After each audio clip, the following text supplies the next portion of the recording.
What's up, everybody? Welcome back to another highly combustible reaction. Not a video this time, but something that was very, very worthwhile. And I figured that since today is Liberation Day, it would be a good time to bring it to the forefront. We got messaged about a month and a half, 2 months ago from Sonn Franken. Seriously, I appreciate you letting me know that you had written a book. And I went and I got the copy of said book and I read it. We've done a lot of history. We've done a lot of Dutch history, 100%. We've seen a lot of things that people have gone through, but seeing it through this book was definitely a little bit different. It was a side of things that you didn't hear too much about when we watched documentaries and stuff. The book essentially tells the tale of a Yap who is one of, I believe it was 11 children. Yeah, 11 children. This is Sonn's father's journey through the war, and he was one of the unfortunate folks that got snatched up by the Germans and taken back to Germany to work for them, which happened a lot. I'm hearing like it's a lot. It happened. There's so many people out there whose family members had to take part in the war on one side or the other. You were either over here doing this or over here doing that. And to be taken away from your family to another country, to a country that was fighting your people, and be forced to work for them, to me, it's heartbreaking. I'm telling you, this was a book like no other that I've ever read. It was a roller coaster of happiness and sadness. And by the end, you're absolutely in tears with the way that it ends. It's definitely one worth checking out. I'll read you the little thing on the back. It says, Jaap is the second youngest son from a family of 11 children. The German war machine takes possession of his city somewhere in West Brabant in the Netherlands. He's taken to Germany by German occupiers to be employed there. Barely 17 years old, he's trained to be a motorcycle courier, delivers messages from the Eastern Front to the French coast.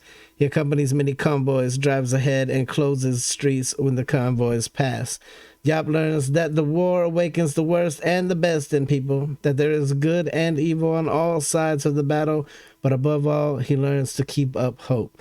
This story is fictional based on real-life experiences of a person who lived through and survived the war. It indicates a number of shades of darkness that are rarely talked about and are not included in history books. This is a story that must not be forgotten. Now that more and more of those who have experienced it are passing away, it is a mirror to the past that is literally in the shadow of the truth. It's not something we've heard a lot about. We haven't heard the stories of people who got essentially kidnapped and taken away from their family to another country to fight their war for them, a war that they didn't even believe in. Like, very, very interesting. You find out from the book that there is good on all sides. There is evil on all sides.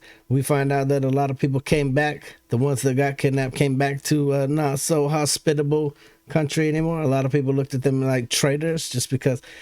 I'm telling you, if I was put in the same position as any of those people, you threaten my family, I'm going to do what you say.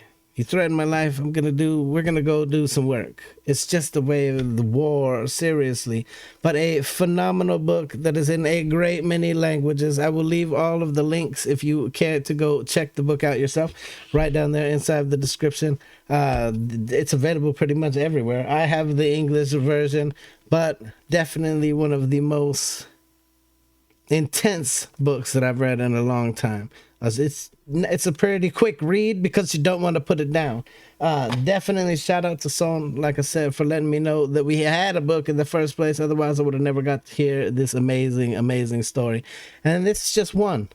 There's hundreds of stories out there. I wish people would have all decided to write down their parents' or their grandparents' journeys into books for people to read. This was brilliant. I totally, totally recommend it for any of my history buffs, any of my war junkies, any of the veterans out there. Seriously, it'll bring a tear to your eye by the end. Mark my words.